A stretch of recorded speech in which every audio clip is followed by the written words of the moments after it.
কি কনভিন্সিং বলে মনে হয়? আজকে আপনি একটা বিচক্ষণ মানুষ, আমি একটা বিচক্ষণ মানুষ, এটা কি মনে হয় যে যাকে ধরা হয়েছে আমরা কি সেটা বিশ্বাস করতে পারি? এই রাখি বিচারের রাখি, এই রাখি প্রতিবাদের রাখি, এবং মাননীয় মুখ্যমন্ত্রী যিনি টাকা দিয়ে কিনতে চাইলেন, হ্যাঁ টাকা দিয়ে কিনতে চাইলেন আপনি একটা মাকে, যার কষ্ট করে গড়ে ওঠা মেয়েটা রাক্ষসরা ছিঁড়ে খেলো। আপনি কি আন্দোলন করেছেন? আপনাকে তো মানুষ চেয়ারে দিয়েছে, এখন মানুষ আপনাকে ছিঁড়ে চেয়ার থেকে নামাবে। যদি আজকে এটা তো আমার বাড়িতে হতে পারতো, আমার নিজের সঙ্গে আমি যদি আজকে একটা মহিলা হতাম, মেয়ে হতাম, আমার যদি একটা মেয়ে থাকতো তার সাথেও হতে পারতো। সে যদি আজকে ডাক্তারি পড়তে যেত, সে যদি ওখানে রাত্রিবেলা ডিউটি করতো তার সাথেও হতে পারতো। 36 ঘন্টা মেয়েটা, 36 ঘন্টা অভয়া ডিউটি করেছে, 36টি ঘন্টা, 36 ঘন্টা ডিউটি করেছে সে লাগাতার। ঠিক আছে, তো এটা তো আজকে আমার মেয়ের সাথে হতে পারতো, আমাদের আপনাদের বাড়ির লোকের সাথে হতে পারতো। সকলে পথে নামুন, পথে না নামলে এটা মাস রেভলিউশন না করলে এর বিহিত হবে না। কত আঙুল ভাঙবেন, কত আঙুল ভাঙবেন, কত জেল আছে? পারবেন 10 কোটি মানুষকে জেলে ভরতে? পারবেন না। তাহলে উদয়ন গুহ আপনার আঙুলগুলো থাকবে তো? আমরা এত লক্ষ্য করছেন, তার মানে আমি এখন ভাবছি ভোট যদি আমাদের ঠিক মতো হতো, যদি আমাদের ঠিক মতো ভোট হতো, তাহলে আপনারা কোথায় যেতেন? হ্যাঁ, আবার খেলা শুরু হয়ে গেছে, আবার উনি খেলছেন আমাদের মনের সঙ্গে, আমাদের কাজের সঙ্গে। এবার কি পেটে লাথি মারবে? এমনি ওনার পার্টি না করলে তো উনি তো এমনিতেই কাজ দেবেন না, চাকরি দেবেন না, আর এখন বলছে নাইট ডিউটি করবে না। ছিল যেমন হীরক রাজার দেশে আমরা দেখেছিলাম যে দড়ি ধরে মারো টান, রাজা হবে খান খান। আজ আবার ধ্বনিত হবে গোটা বাংলা জুড়ে, দড়ি ধরে মারো টান, রানী হবে খান খান। দড়ি ধরে মারো টান, রানী হবে খান খান। তাই আমাদের একটাই দাবি, দফা 1 দাবি 1 মুখ্যমন্ত্রীর পদত্যাগ।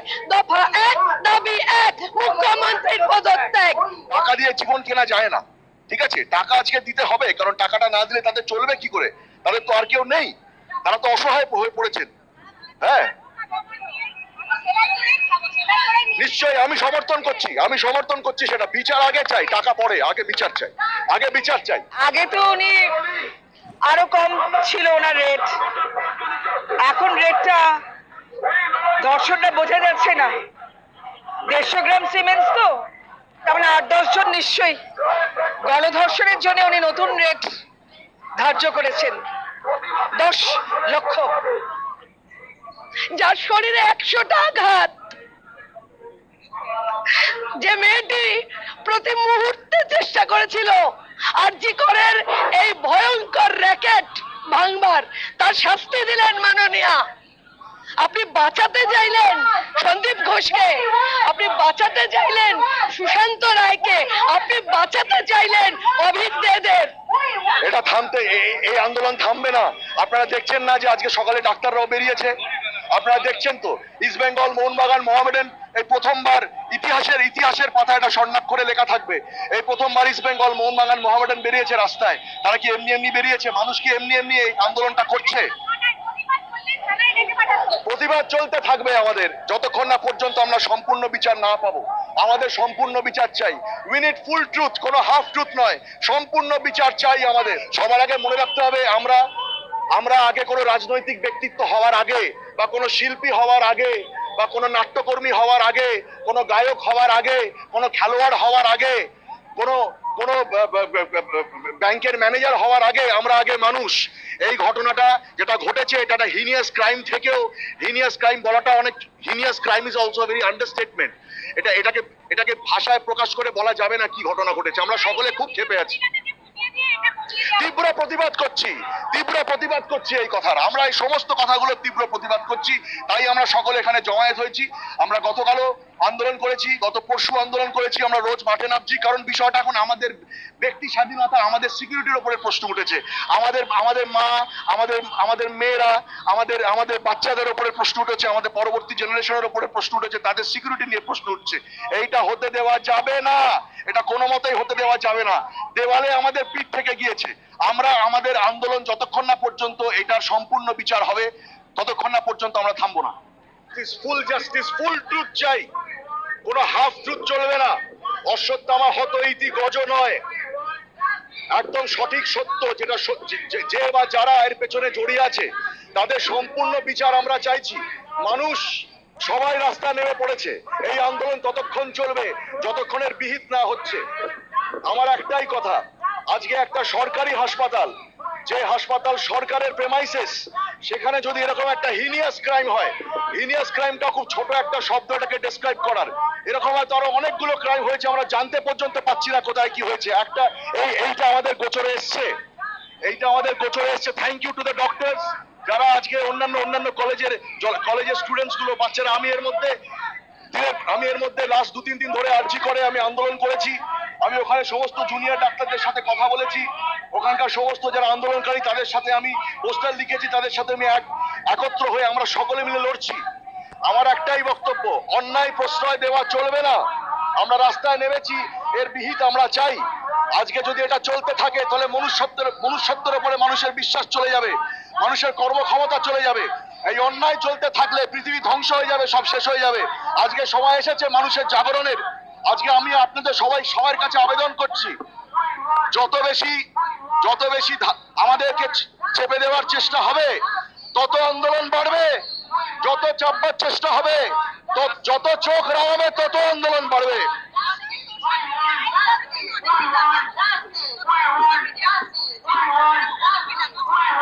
এটা একটা ডেমোক্রেটিক কান্ট্রি, আমাদের প্রত্যেকের সম্পূর্ণ অধিকার আছে, আমাদের নিজেদের বক্তব্য আমরা তুলে ধরবো। ইতিহাসে প্রথমবার ইস্ট বেঙ্গল মোহনবাগান মোহামেডান, যেটা জীবনে হয়নি, ইস্ট বেঙ্গল মোহনবাগান মোহামেডান কালকে রাস্তায় বেরিয়েছিল, তাদের উপরে পুলিশ লাঠিচার্জ করেছে। তীব্র প্রতিবাদ করছি আমি একজন মানুষ হিসেবে আগে, শিল্পী তো পরের কথা, মানুষ হিসেবে আগে।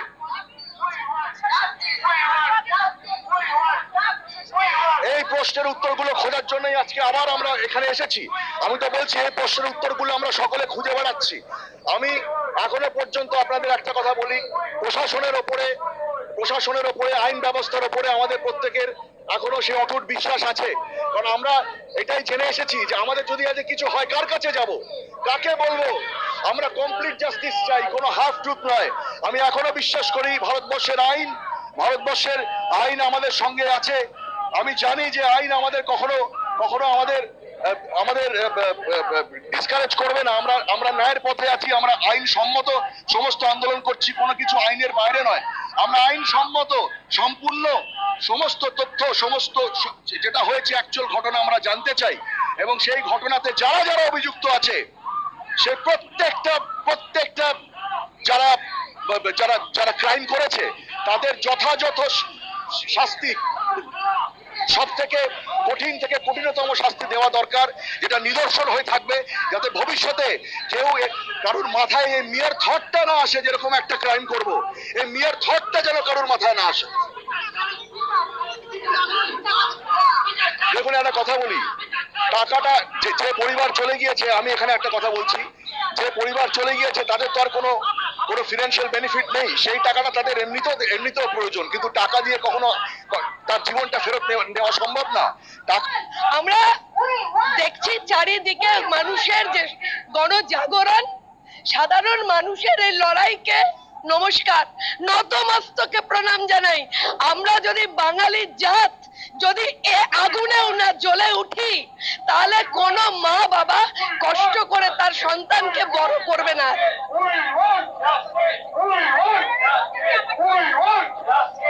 কোন আন্দোলন সেটা মানুষ দেখছে। বাংলা তার মেয়েকে চেয়েছে, কোন মেয়ে? যে মেয়ে কর্তব্যরত চিকিৎসক মেয়েটিকে যারা এভাবে ছিঁড়ে খেলো তাদের আড়াল করার চেষ্টা করেছেন। নিগৃহীতা মেয়ের বাবা মাকে টাকা দিয়েছেন, সেই মেয়েকে বাংলা চেয়েছে। আজ যারা চেয়েছে আজকে তারা লজ্জা পাচ্ছে আয়নায় মুখ দেখতে। বাংলার মানুষ যে শাস্তি আপনাকে দেবে আপনি তার জন্য তৈরি থাকুন। প্রতিটি কোণ থেকে, প্রতিটি গ্রামে শহরে মানুষ একত্র হয়ে সংঘবদ্ধ লড়াইয়ে যাবে। দেখুন উনি কি বলছেন, কি করছেন তার আর কোনো ঠিক নেই, কিন্তু আমরা চারপাশে দেখছি মানুষ সংঘবদ্ধ, মানুষ লড়াইয়ে নেমেছে।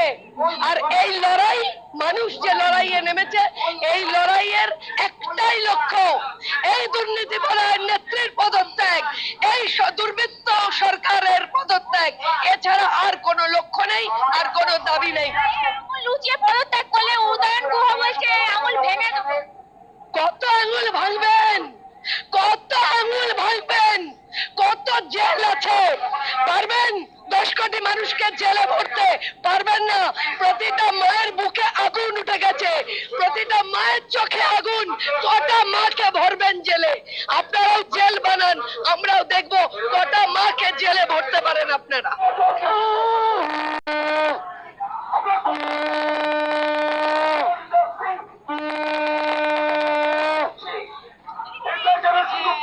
এটা আমাদের প্রতিবাদ, শঙ্খধ্বনিতে আজকে এটা প্রতীকী প্রতিবাদ।